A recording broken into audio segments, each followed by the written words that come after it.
Hi, Phil Aston here from Now Spinning Magazine with another video, and on this one I wanted to pick my top anti-war songs. I was playing something in the car yesterday. The reason why I'm not saying what it was is because it's in my list. And then something else came on afterwards, because what I do is I have my music collection up in the cloud and I have it on shuffle, and two things came on which had a kind of link to them. And I thought, with the way the world is at the moment, there are some songs that resonate no matter what age they are, especially what's going on, that really kind of made me feel that, you know, how dark it is out there. These songs just shine a light on what's going on. And so I thought, could I think of more than three or four? And actually I could. So this is supposed to be a top 10, although there might be slightly more than that. As I've sat down in front of this camera, I've just thought of Metallica's One and Peace Sells But Who's Buying by Megadeth. But I'm not mentioning those because I've just thought of them. And the records that I have and CDs I have to the left of me, they aren't there. But so I've just mentioned them in case some of you go, Phil, okay. So these are songs that make me feel about war being such a terrible thing. Okay. Some are quite festive, actually. And so the first one is from 1975, and it got to number 2 on the 6th of December, and it spent 7 weeks on the chart. That's very accurate for me, isn't it? This is because that's written on a single, on a W.H. Smith single sleeve, because I used to do that back then. And it is Greg Lake, and I believe in Father Christmas, which obviously I still do. It was from Works, wasn't it? I believe. Or was it Works 2? I've got them anyway. But anyway, I bought this in 1975. So how do I see this as being an anti-war song? It's because of the video. In 1975 on Top of the Pops, it was quite unusual to have videos, but I remember distinctly not only the fact that Greg Lake's voice is just so perfect, and the song itself is so happy and just reminded me of being a child at Christmas. Cats in Space do a version of this, by the way. Look at that. Cats in Space do so many of my favourite songs. But in the video, it shows a soldier coming home from war and his child running towards him because war's over and he's coming home. And that, I remember that to this day. And so that was the first, as I started to put together this list of songs with this kind of feel, that was the first one that came to mind. The next one is almost the same, except it's 1972. We are going back further than that, by the way. And this got to number 4 in the charts, again, with my W.H. Smith's little single cover. I know what it was. And it is John Lennon and Yoko Ono, Happy Christmas, War is Over, the Plastic Ono Band. Another song that, again, just made me feel, even though I was growing up in the 70s, we had trouble in Northern Ireland and stuff, and other things were just out of the news. It wasn't like now. It just felt safe. I could have picked Imagine by John Lennon, couldn't I? But I picked this one. Happy Christmas, War is Over. And it's still one of my favourite Christmas songs. In fact, I feel like I have to say this at this point.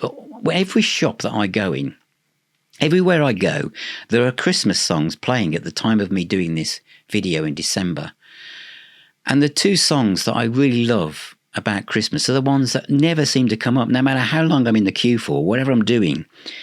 But Greg Lake, I Believe in Father Christmas, and Happy Christmas, War is Over are the two of my favourite Christmas songs, and they don't seem to appear on any of the playlists or compilations that supermarkets seem to play.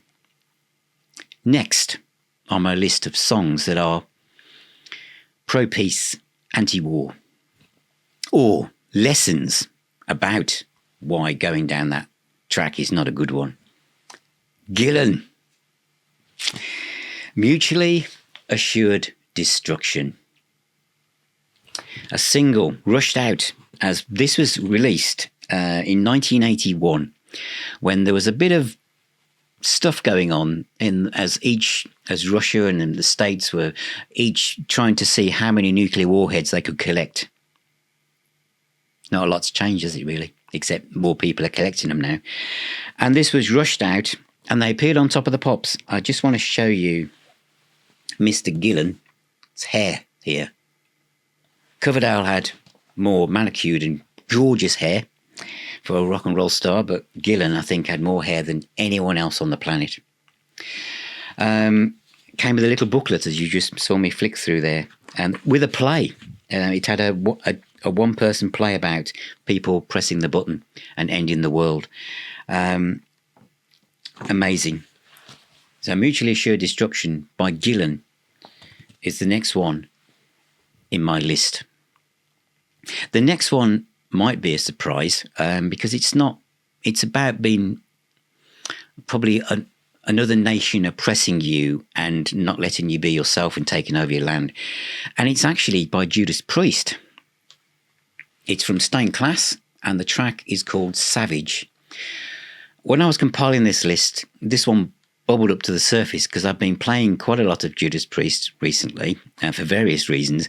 And this track kind of made my list. So it's not one that you see appear on, I don't know how many lists there are about anti-war songs actually on YouTube. But if I am the only one until tomorrow, this is a great track. It's a good album, isn't it? Actually, when I did my Judas Priest ranking video, I'm not quite sure where I put this, but I think it was lower than people expected. But I've been really enjoying that. The next one is Pink Floyd, and it is from The Final Cut, which is a uplifting little number.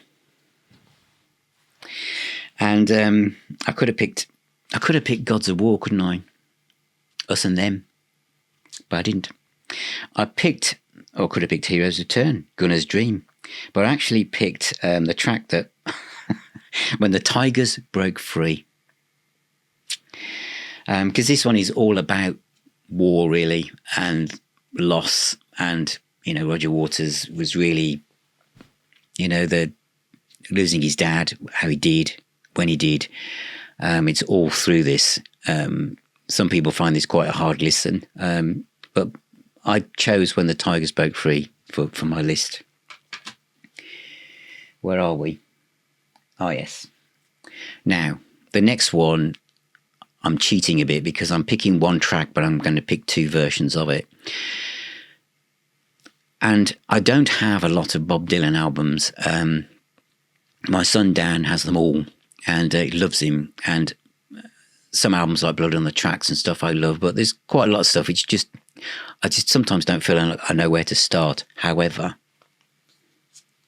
this album, which is Freewheeling Bob Dylan, I've always loved the cover. The cover is just genius. But it has a track on here that when I heard it, it just stopped me in my tracks. And it is Master of War. Gosh, if you ever needed a track that summed up, apart from one other, the people and how wars are fought and governments, and how us normal humans are just used as cannon fodder and all the rest of it. Masters of War from this album is just amazing. It's timeless. However, for those of you who would like to hear that with a different type of vocal performance, there is a version by the band Mountain, who did a whole album called Masters of War, which is full of Bob Dylan tracks. And because I could have picked Blowing in the Wind, couldn't I? That's on here. So there's a couple of tracks, isn't there?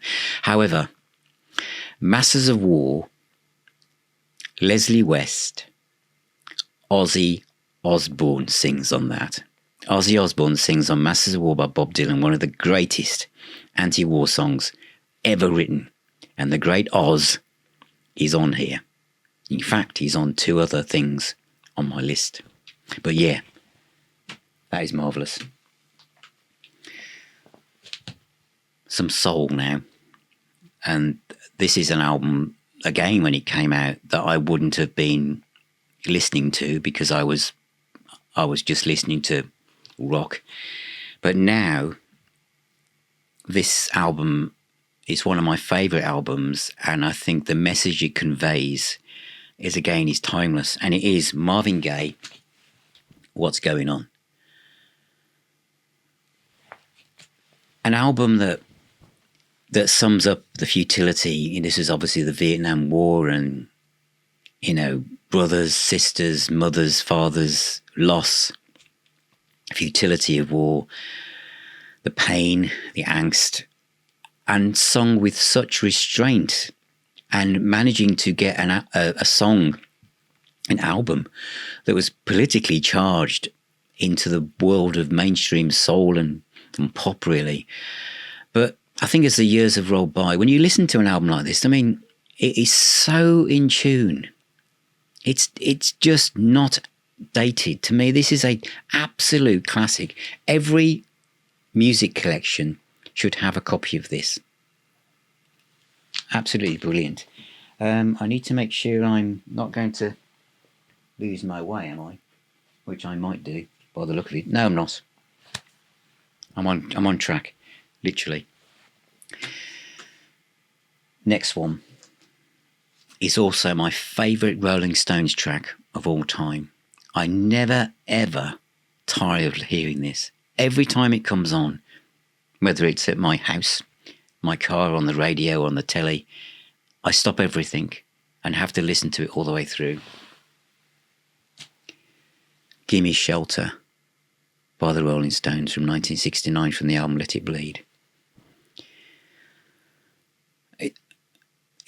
It's their finest moment, and the female vocals, and Jagger, the guitar, the solo, the production. Have they ever bettered it? Have they ever bettered Gimme Shelter? This is where, to me, the Rolling Stones are like untouchable. It's a song that would just sits there like a beacon at the top of their output. From its emotive feel, the message, how it makes you feel inside. If anybody, whatever you think of the Rolling Stones, if you're a new music fan and you just don't know where to start, land on that track. And it's why a lot of compilations, Rolling Stone compilations, is probably the best place to start with the Stones. But Gimme Shelter, and this is one of the best songs that conveys, again, this feeling of humanity, bringing us together, building bridges, connecting, looking out for each other. Of shining light in the darkness. Gimme Shelter by the Rolling Stones. Shall I introduce? No. I do have some order to this at the very end. At the moment, these are all things that I just pulled together. I know there was a Creedence Clearwater Revival track I could have picked, but it's not in my list. And I could have picked other ones. The Doors. Waiting for the Sun. This is The Unknown Soldier, 1968. I don't know why.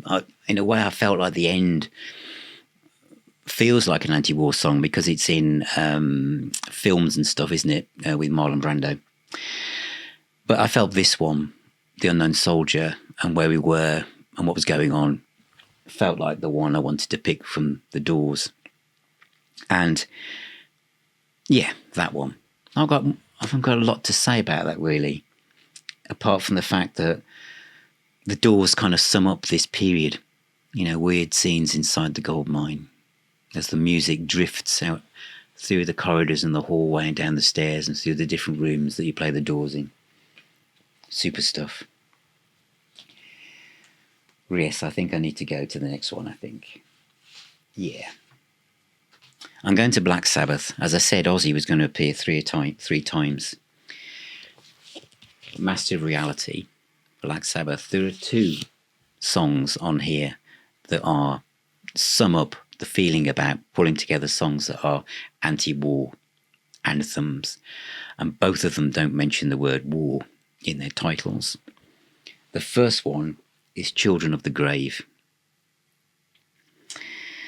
because it's about the generations coming up, isn't it? You know what, and the fact there'll be nothing left. So I felt Children of the Grave was a great track to sum up the futility and destroying the world, etc. Can they win the fight for peace, or will they disappear? And the other one from this album is, of course, Into the Void. The fact that the only way off is off the planet because we've destroyed it, whether it's through war, leave Earth to Satan and his slaves and leave them to their future in their graves. Geezer Butler, one of the greatest lyricists ever. Master Reality, 1971. The next one, there's 4 left. I have no idea how many were in this video, actually. It's supposed to be top 10, and I reckon there's about 14 of them. Gary Moore, Run for Cover. Out on the Fields, I could have chosen, and I could have chosen Military Man, but I'm going to choose Out in the Fields. There's a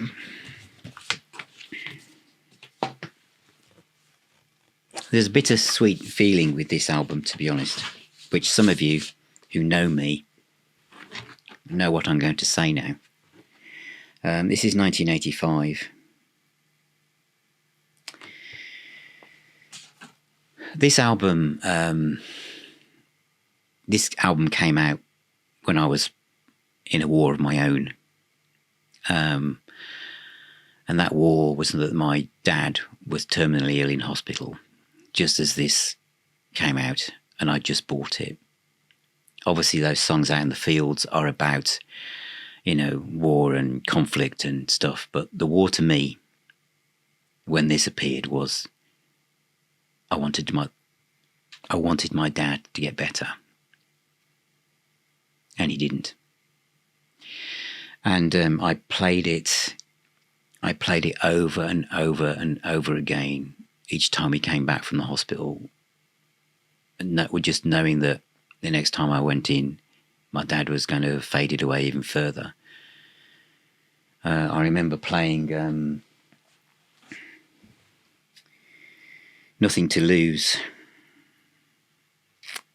although it obviously felt like I had everything to lose at that time, and I felt like I did, and all messed up, because I was messed up, very much messed up. And then I did get the call that he died, and had to go in to see him for the last time. And so it took a long time, actually, although I'd played that album non-stop, when my dad died, I never played it again for decades. I couldn't. And so compiling this list, again, it's brought me back to that point. And I am playing it. And it's bringing back, obviously, you know, lots of memories as well. So yeah, when we talk about, the focus of this video is anti-war songs, but all of us have battles. All of us do. The last 3, heading towards the track to me that sums it up better than anything. But number 3, and the countdown, is by Magnum. Oh, this is an album, isn't it? Wings of Heaven. Oh, wow. This is one of Magnum's finest albums, isn't it? And the track? Don't Wake the Lion. Too Old to Die Young. It's just amazing. It's over 10 minutes long, isn't it? You know, it's about young kids thinking about the First World War. We'll be home by Christmas. It's just like going across the sea for a bit, have a bit of fun, sort out this trouble that's going on in Europe. We'll be back. It's not a problem. No one's going to die. We're all going to be fine. It is a tour de force. You know, Bob Catley, Tony Clarkin. It is absolute genius, this track is. the dynamics, the way it builds, the way it races towards the end, but the whole build up to it. If you're a Magnum fan, you know what I'm saying. If you're not, listen to that track. This sums up everything that was great about this band to me. The talent, but this Days of No Trust, this is a White Swan, the Wild Swan even. It's a great album anyway, but that track, if you want a song that really illustrates and forms images of your mind of a song that's anti-war and, and all what this video is about, then that track really, really does it. Don't Wake the Lion. Don't. Next, number 2 is Ian Hunter. From All the Young Ones Are Taken, or the young ones, all of the good ones are taken, 1983. And the track is Death and Glory Boys, which was also on the B-side of a 12-inch single, which I have. Death and Glory Boys, I think, was built around the Falklands War, about how, young men, usually about 19, because by the time you get to 25, you start to think, hang on a minute, someone's going to get hurt here. But when you have that gung-ho spirit and you just think, say goodbye to your mom and off you go, Death and Glory Boys, Ian Hunter's voice, the drum sound on that track, Mick Ronson's guitar solo, these guitar playing. This is one of Ian Hunter's finest moments. I love this album anyway, but Death and Glory Boys, you've got to hear it. You've got to hear the way it ends, the way that Ronson's guitar and his plectrum hits the strings and slides around, and that double reverb, triple reverb drum sound, and just the way the chorus is delivered by Ian Hunter, the lyrics, it's kind of matter of fact, but it's almost like throwing down the gauntlet and saying, don't go. Your life is got to do a different direction. It's just an amazing track. It's an amazing album, but that track just sits there in its own dome of excellence. It just does. So what is number 1? I don't think it's going to be much as a surprise, really. And it's a track that I play a lot. It's Black Sabbath. I mean, the Vietnam War is all over this, isn't it, with Hand of Doom and stuff, but there is one track. War Pigs. War Pigs is the track. Of all the ones I've mentioned, all the things, if any of you look online at what lists of the greatest anti-war songs of all time, it is this one. This, to me, has the guttural swipe, the angry, so vitriolic, observational, lyrical stance that sounds like someone could stand up now and recite this and it would sound as fresh as if it was coming out live from someone's pen or their mouth. Geezer Buckler was so on track, wasn't he? Generals gathered in their masses, just like witches at black masses. Evil minds that plot destruction, sorcerers of death's construction. In the fields are bodies burning, as the war machine keeps turning, death and hatred to mankind, poisoning their brainwashed minds.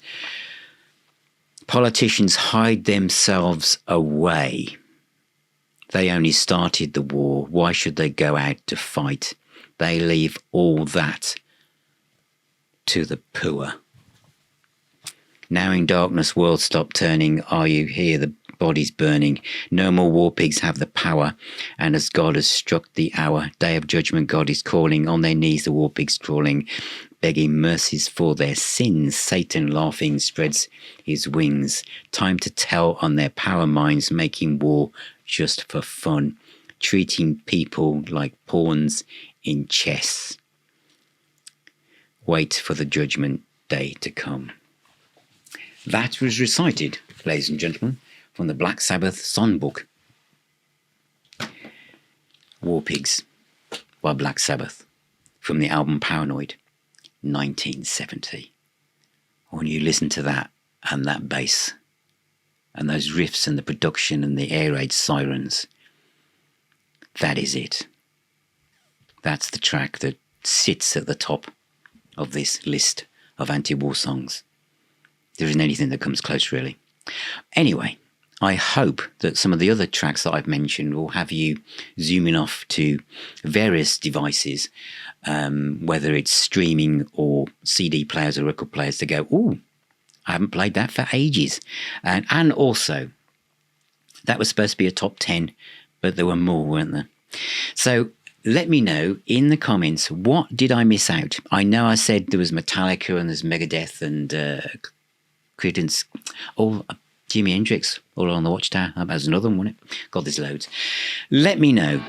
Remember, music is the healer and the doctor, especially after you watch the news. Check out the merch. Check out the website. The podcast, loads of artist interviews. Music is the healer and the doctor. Become a patron, a YouTube member, and get access to a private Facebook group, private WhatsApp group, and invites to virtual meetings twice a month via Zoom. Keep spinning those discs, and I'll talk to you all very, very soon.